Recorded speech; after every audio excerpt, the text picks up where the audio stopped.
fique com os olhos fechados e com o coração aberto e com os ouvidos abertos para tudo que nós iremos neste momento escutar. Este momento foi preparado para que nós vivêssemos de uma forma mais profunda. Então vem, Espírito Santo de Deus, porque não será pelas minhas palavras, mas sim por tudo que o Senhor já realizou na minha vida e na vida dos meus irmãos que estão presentes. Preste bem atenção nestas palavras. Eu peço, por favor, que fiquem com os olhos fechados e que neste momento possa realmente o Espírito Santo derramar uma imaginação para todas as palavras que eu irei falar agora.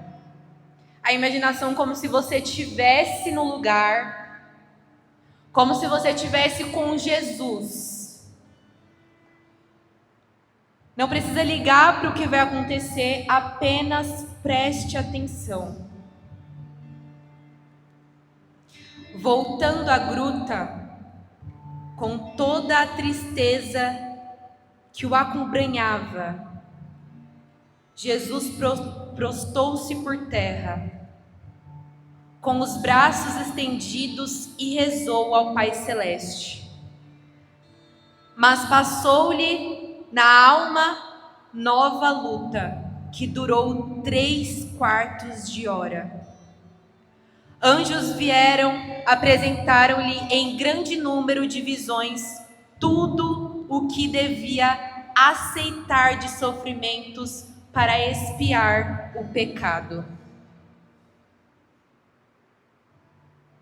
Mostraram-lhe os seus sofrimentos expiatórios, primeiramente como sofrimento de corpo e alma, suficientes para cumprir todas as penas impostas pela justiça divina à humanidade inteira, por toda a má concupiscência, e depois como sofrimento que, para dar verdadeira satisfação, castigou os pecados de todos os homens na única natureza humana, que era inocente, na humanidade do Filho de Deus, o qual, para tomar sobre si, por amor, a culpa e o castigo da humanidade inteira, devia também combater e vencer a repugnância humana contra o sofrimento e a morte.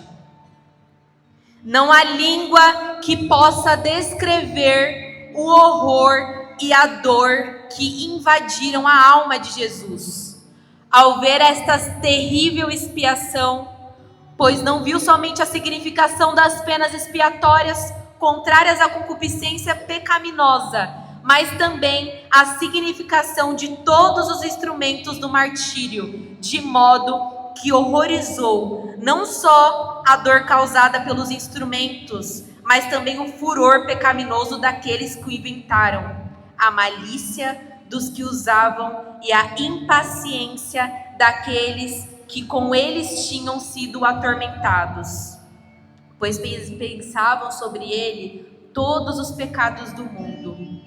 O horror desta visão foi tal que lhe saiu do corpo um suor de sangue.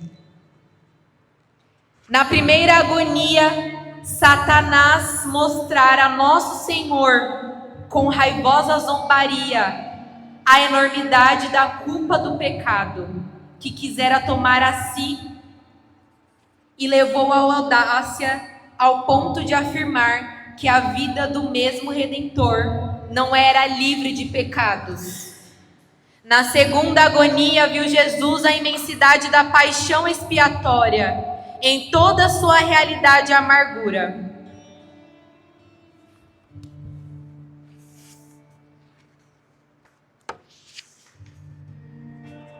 Vi passar diante da alma do nosso pobre Jesus, em séries imensas de visões, os escândalos de todos os séculos até o nosso tempo.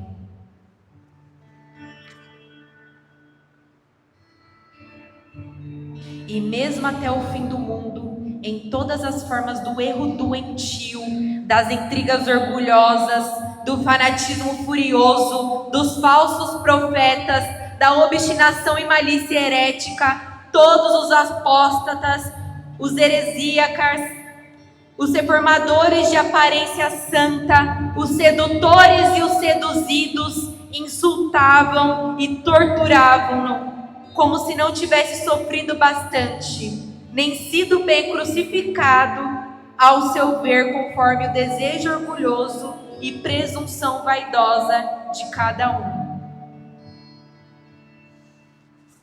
Vi um número infinito de outros que não ousavam negá-lo em alta voz, mas que se afastavam por desgosto às aflições da igreja, como o levita que se afastou do pobre viajante que caíra nas mãos dos salteadores. Vi os separados da videira verdadeira pousarem sobre as videiras silvestres. Vi-os como ovelha extraviadas, abandonadas aos lobos, conduzidas ao mau pasto por mercenários e não querendo entrar no redil do bom pastor, que deu a vida por suas ovelhas. Vi-os em discórdia, agitados pelo vento para lá e para cá, nas areias do deserto, mas sem querer ver a casa de sua esposa, a igreja fundada sobre a pedra, com a qual prometeu ficar até o fim do mundo.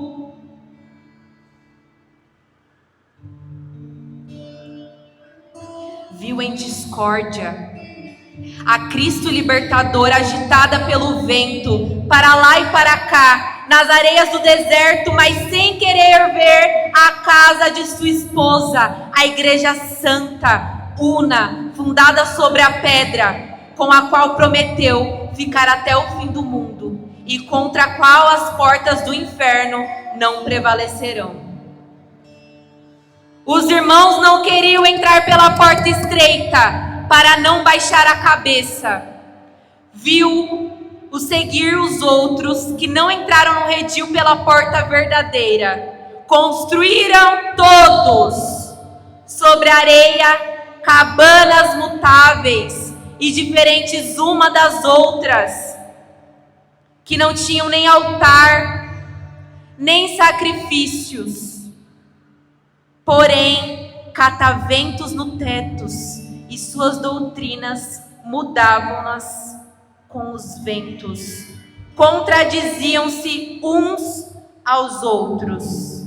Não se entendiam, nem tinham estadias permanentes.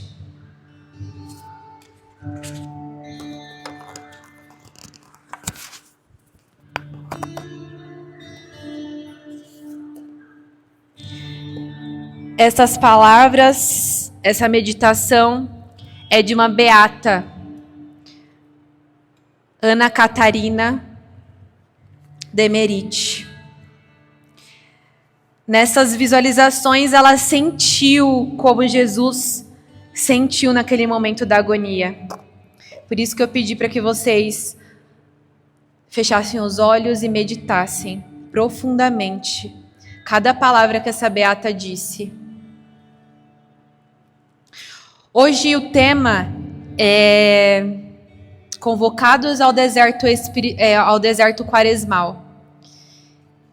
E não sei se é comum para todos, mas eu já vi bastante gente fazer isso, de que cada quaresma a gente meditasse ou vivesse como um personagem da paixão.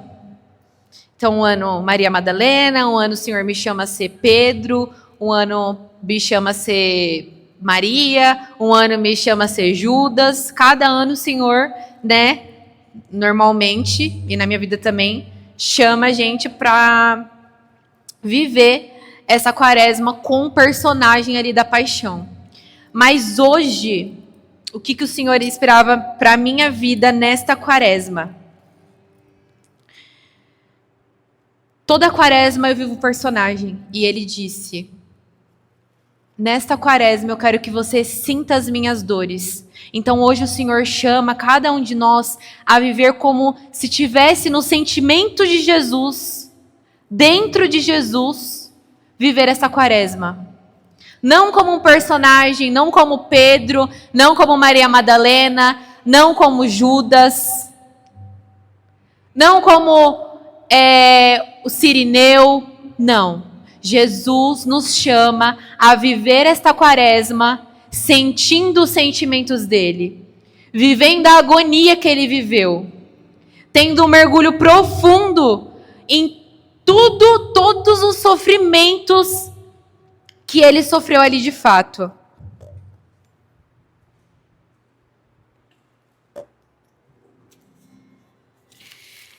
E pensando nisso, quando a gente começa a meditar algo mais profundamente, vocês querem que acende a luz? Sim, né? Acende a luz, por favor.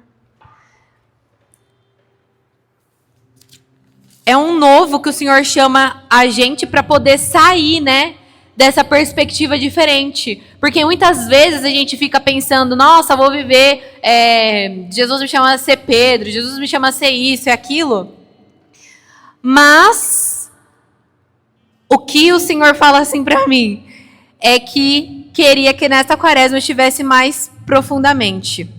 Abra a sua Bíblia em Joel 2.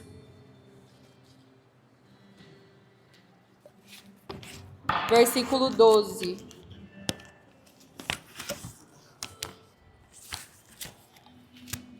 Amém?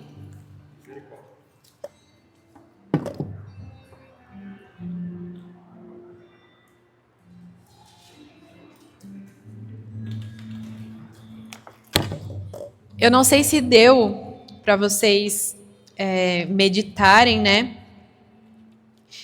Essas revelações da Beata, mas quando eu li, eu fiquei angustiada, porque era realmente isso que o Senhor falava para mim toda a quaresma. Eu sempre fiquei no, vamos dizer assim, personagem, que não é personagem, né? São pessoas que viveram mesmo. Mas eu nunca vivi na perspectiva de sentir e viver aquilo que Jesus de fato viveu. Então, para mim, assim, foi muito forte as palavras que ela falou, que ali a meditação é tipo 2 capítulos só da meditação de tudo que Jesus estava vivendo. Então, ela fala da igreja separada, ela fala da profanação da Eucaristia, ela fala diversas coisas que era como se ela tivesse sendo 13. Rasgai os vossos corações e não as vossas roupas. Retornai a Yahvé, vosso Deus, porque Ele é bondoso e misericordioso, lento para a ira e cheio de amor. A página, para quem é Jerusalém, é a 1607. Se você não achou. É 1607. Bíblia Jerusalém. Ave Maria, não sei. Quem tiver Ave Maria. Aqui Ave Maria não é a mesma coisa, né? Rasgai vossos corações e não as vossas roupas. Retornai a Yahvé vosso Deus, porque Ele é bondoso e misericordioso, lento para a ira e cheio de amor. O que o Senhor nos chama hoje é ser um personagem onisciente dessa história. Não um personagem que a gente vai dizer, vou interpretar, vou estar fazendo uma atuação. Não, é um personagem onisciente porque nós estamos vendo que tudo que está acontecendo na paixão, nós sabemos tudo o que irá acontecer e nós sentimos os sentimentos daqueles que estão protagonizando a história, que seria Jesus. E aqui nessa palavra diz muito claro, rasgai os vossos corações e não as vossas roupas. O Senhor diz para que realmente isso, dessa interpretação, seja caída em nosso meio. Que nós vivamos de fato, rasguemos os nossos corações. Tantas vezes, se a gente for parar para pensar, na nossa vida, eu tô falando nós, mas eu tô falando testemunho da minha vida, tá, gente? Então, se vocês tiverem outra outra vivência, ok. A gente fica muito cheio de práticas quaresmais. Eu vou fazer isso, publicar isso no Instagram, vou ficar sem rede social, vou ficar sem refrigerante. Tá numa roda, vai lá e fala que você tá de jejum disso. Sempre a gente é cheio de tantas coisas que acaba se tornando um personagem. E nós esquecemos do fundamento principal da quaresma. Nós esquecemos do fundamento de entrar nesse deserto, de ser convocados neste deserto, de entrar nesses mistérios de Jesus. Então, se eu sou um personagem onisciente, eu vejo tudo, eu sei tudo, frequentemente comenta sobre as coisas do acontecimentos e mergulha na mente de todos os personagens. Então aqui essa palavra é bem clara. O Senhor não quer que nós rasguemos as nossas roupas, publicamos as nossas práticas quaresmais, falamos abertamente o que está sendo de jejum, de penitência, de mortificação. O Senhor quer que nós rasguemos os nossos corações. Vivemos de verdade esta quaresma. E aí entra numa linha muito... Eu começo... Nossa, eu penso muita coisa, ao mesmo tempo eu quero falar tudo. Mas tudo bem, vamos lá com calma. Coisa por coisa. Vamos dar um outro exemplo. Vou dar outro exemplo. Por exemplo... Não tem exemplo, brincadeira. Por exemplo... Na comunidade de vida que a gente muito viveu. Eu falo assim da comunidade de vida porque realmente é muito o que as pessoas vivem. Até eu com o Pedro, às vezes, um ajuda o outro a melhorar esse ponto, entendeu? Coisas da quaresma. Somos irmãos, sabemos a vida um dos outros, amém? Somos irmãos, sabemos a vida uns dos outros, amém? Amém. Força! Mas, na comunidade de vida é muito disso, de todo mundo saber o que está fazendo sabendo que está fazendo de penitência, por exemplo. Que fulano não come pão, que tirou o açúcar, que tirou o refri, que o Dedé tira açúcar toda vez e coloca mel no pão. Todo mundo sabia. E aí, o que acontecia? Então, vamos adaptar. Porque se o irmão não está podendo, nós vamos fazer o plano B. Gente, não existe isso. Eu estou falando isso que foi o que eu vivi, mas eu também, na minha vida... É igual eu tenho um problema de gastrite. E aí, nas quarta-feiras, eu não posso, na verdade, tirar uma refeição. Só que daí, muitas vezes, eu meto louco. Porque daí eu como se não houvesse amanhã, tipo, normal. Só que aí eu estou o quê? Me moldando.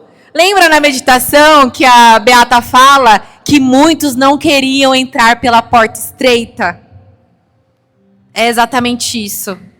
Ficar tentando se moldar para não entrar e acabando não entrando pela porta estreita. Gente, como fala? Pequenas concessões, grandes quedas. Grandes quedas. Então, outra lição, rasgar aqui, a palavra é maravilhosa. Rasgai os vossos corações e não as vossas roupas. Isso não significa que é porque eu não vou expor para todos que eu não devo viver bem, que eu não devo viver os meus sacrifícios. Não significa isso. Significa que eu estarei trabalhando a minha mente e o meu ser que gosta de falar muito, de expor muito, de sofrer muito com coisas que não são tão grandes, em colocar para dentro de mim e exercer isso de fato.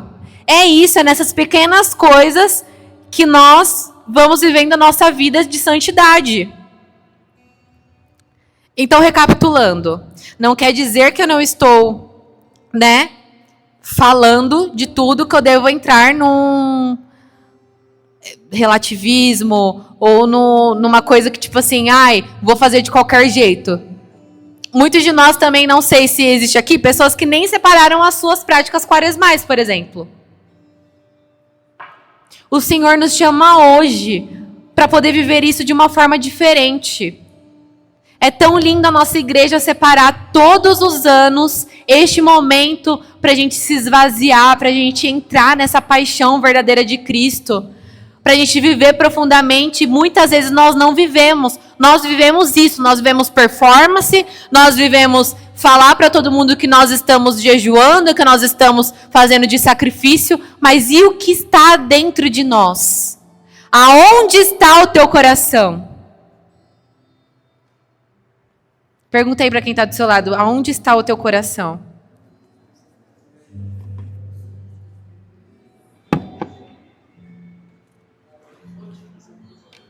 Ela respondeu? Não? Pergunta de novo.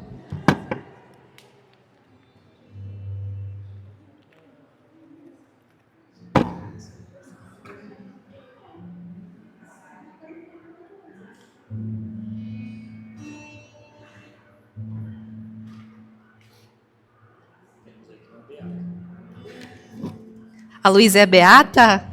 Quase Ana Catarina Demerite.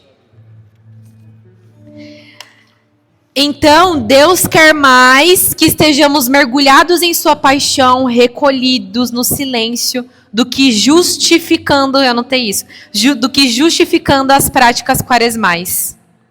E quando eu digo isso, de estar no personagem onisciente, não quer dizer que nós iremos fazer performance. E não estando fazendo performance, não quer dizer que nós não vamos ser o personagem onisciente, entendeu? Entendeu? E eu não posso deixar de citar a serva de Deus, Claire Crockett, que ela teve a verdadeira conversão dela justamente na Semana Santa. E o sonho dela era ser atriz famosa. Ela era muito palhaça, tipo, tudo pra ela era piada, qualquer situação, qualquer coisa, momentos de tribulação, os momentos inoportunos que tem que fazer piada, ela fazia. Abafa o caso. E aí, dentro de uma... Tá bom, tô terminando. E nos escritos dela, ela conta como que foi essa Sexta-feira Santa, que foi aonde ela estava lá fumando o cigarrinho dela e tomando a cervejinha, e ela foi numa excursão com as freiras, achando que era, porque ia lá pra, acho que é Ibiza, um negócio assim, que era um negócio muito louco. Aí ela achou, vou aproveitar. Só que na verdade era com as irmãs lá da serva do lar, que ela ia. Gente, ela é muito louca. Aí chegou lá, ela estava no fundo da igreja e falou, beleza, é a exaltação da Santa Cruz, vou ter que ir lá beijar. Foi lá e beijou. E aí ela conta, né? Quando chegou a minha vez, me ajoelhei e beijei os pés de Jesus. Esse gesto simples não durou mais que 10 segundos. Beijar a cruz, algo que é aparentemente tão trivial, teve um impacto muito forte em mim. Não vi nenhum coro de anjos, nenhuma pomba branca voando em minha direção, mas experimentei a certeza que o Senhor estava na cruz por mim. E junto com essa certeza, senti uma dor ardente, semelhante à que experimentei quando era pequena durante a Via Sacra. Percebe? Aqui a vida dela foi cheia de performance. E justamente Deus pegou ela numa simplicidade. E mais pra frente, ela começou a dizer... Ao mesmo tempo, o Senhor suavemente dizia, eu te perdoo. Como responder a ele se não amando de volta? A única maneira de consolar o que eu estava vendo na cruz era a minha vida. Aí ela fala, não dava mais para contar uma piada ou fazer uma bela esquete para consolá-lo. Nada. Nada que eu pudesse fazer poderia consolá-lo. Apenas dar a ele a minha vida. E aqui foi onde Jesus pegou ela. Qual é esse momento que nós precisamos viver em nossa intimidade simples, pequena, verdadeira, dentro dos nossos corações, que ainda nos falta?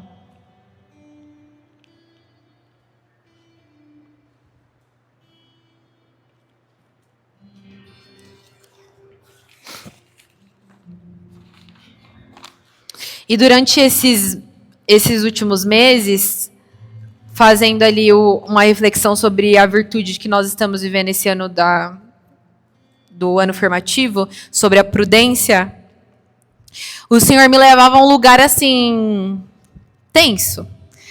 me levava no lugar aonde eu precisava, ele disse para mim, você precisa parar. Se você não parar, só o microfone não pode parar. Você precisa parar. Se você não parar, você não vai me escutar. E a prudência é o quê? A prudência, para eu ter uma prudência, eu preciso exercer o meu discernimento das coisas. E eu só tenho discernimento rezando. Eu só tenho discernimento silenciando. Eu só tenho o discernimento escutando a voz de Deus. Eu só tenho discernimento em falar com meu irmão ou dar algum conselho para ele quando eu escuto ele. E eu tenho muita dificuldade de escutar.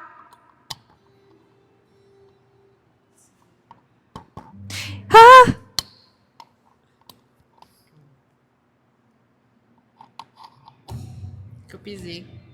Não, assim. Tá. Não. Ah, tá. Porque senão vai cair. Isso. Tá bom. E eu tenho muita dificuldade de escutar. Então era exatamente isso que ele falava. É nas pequenas coisas, nas práticas diárias, que a vida de santidade cresce. Porque, pensando sobre a minha vida, o Senhor já me tirou de lugares muito obscuros.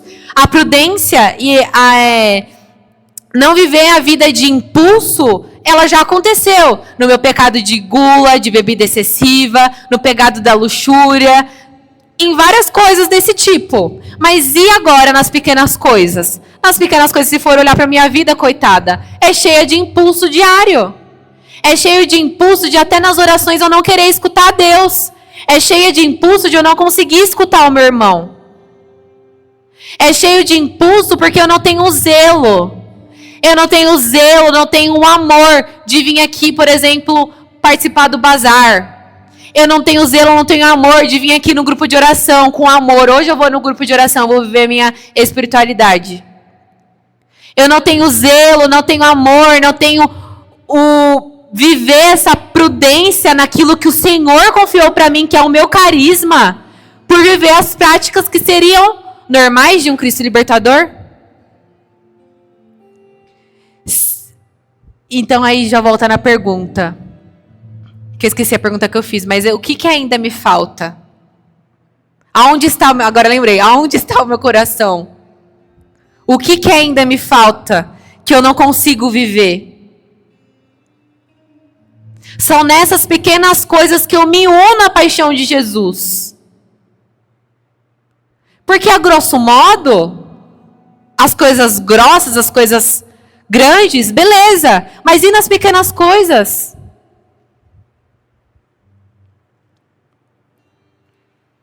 É nessas pequenas coisas que essas pequenas concessões, essas pequenas aberturas de não fazer o jejum de quarta, é onde o Senhor não vai falar, porque o Senhor iria falar comigo naquele jejum, é onde o Senhor não fala. É eu cortando no que o meu irmão está falando, é onde eu poderia ter o discernimento de dar uma palavra de consolação para ele. É na falta de vontade de vir aqui, seja limpar um chão, é onde o Senhor ia falar comigo limpando o chão. Quantas vezes na comunidade de vida o Senhor não falava comigo limpando bosta de ovelha? Quantas vezes não falava comigo por eu ter que acordar cedo e ser uma coisa que eu odiava, detestava. E hoje é uma luta para mim acordar às 5 horas da manhã.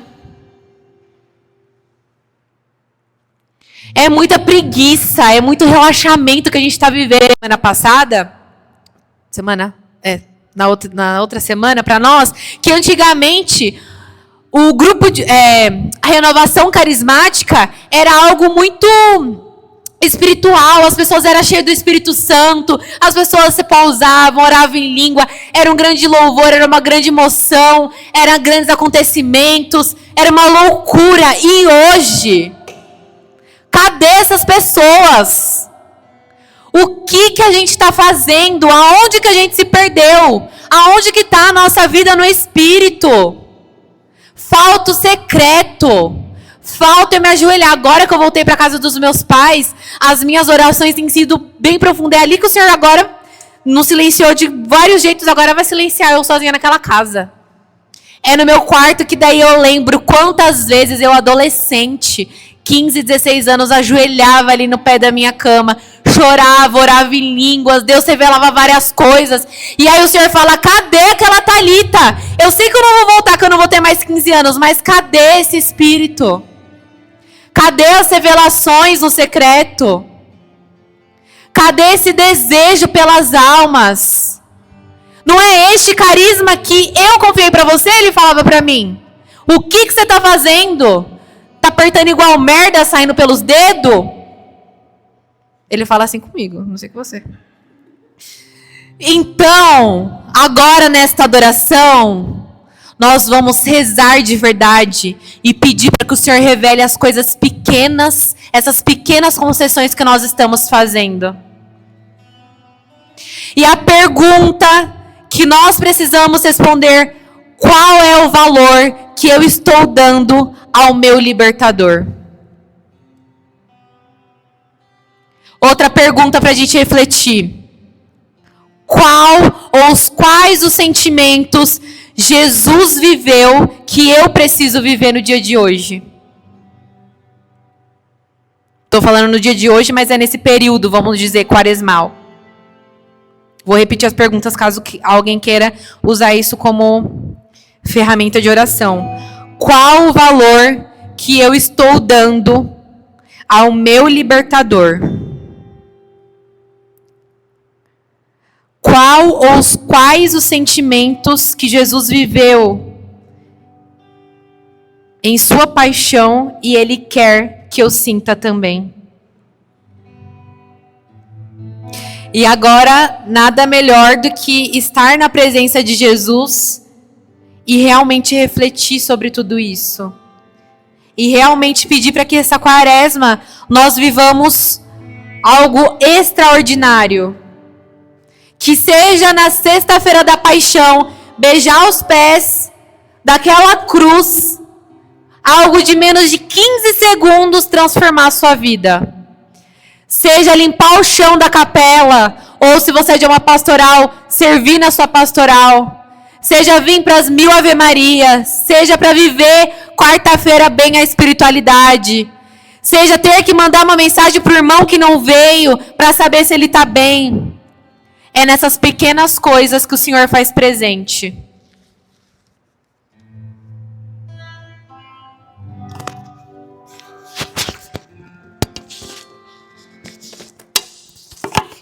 Não vamos desperdiçar este momento.